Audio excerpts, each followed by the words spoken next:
Ce bâtiment, situé à Ettelbruck au Luxembourg, produit plus d'énergie qu'il n'en consomme. Le Luxembourg Institute of Health est devenu un modèle dans son pays et en Europe. Dans cette initiative européenne d'énergie positive, le bois, les panneaux solaires et le réservoir d'eau chaude sont tous visibles. Le projet tient compte de l'énergie positive du bâtiment tout au long de son cycle de vie.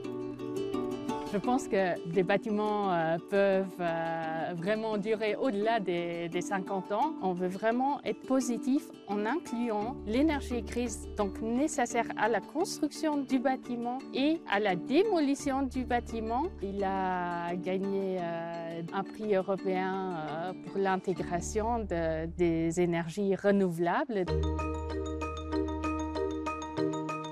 Construit à côté d'un hôpital, le Luxembourg Institute of Health mise sur l'intégration et le contrôle automatique de ces différentes sources d'énergie.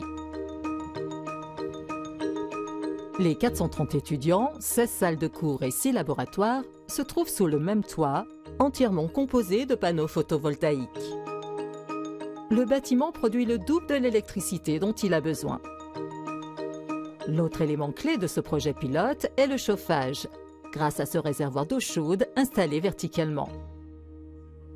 Le réservoir, il fait 20 mètres de haut et il peut stocker jusqu'à 100 000 litres d'eau. Dans la façade, vous avez souvent, à côté des fenêtres, les capteurs solaires thermiques. Donc, elles font allusion à une fenêtre, mais c'est quelque chose pour produire de l'énergie pour chauffer le tampon.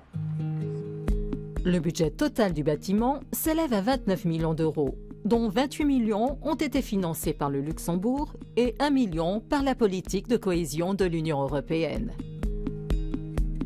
Les murs et les couloirs sont en argile blanche, l'installation électrique est uniquement composée de LED, l'air est constamment renouvelé et tous les matériaux ont un faible impact environnemental et une efficacité énergétique très élevée. Mais qu'en pensent les étudiants ?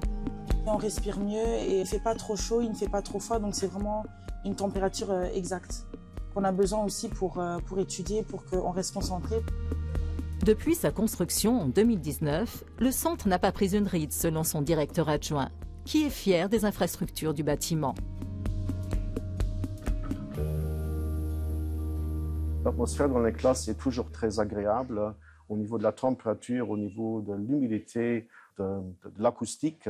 Le bâtiment a été construit en offrant un maximum de possibilités pédagogiques pour favoriser le travail actif des élèves.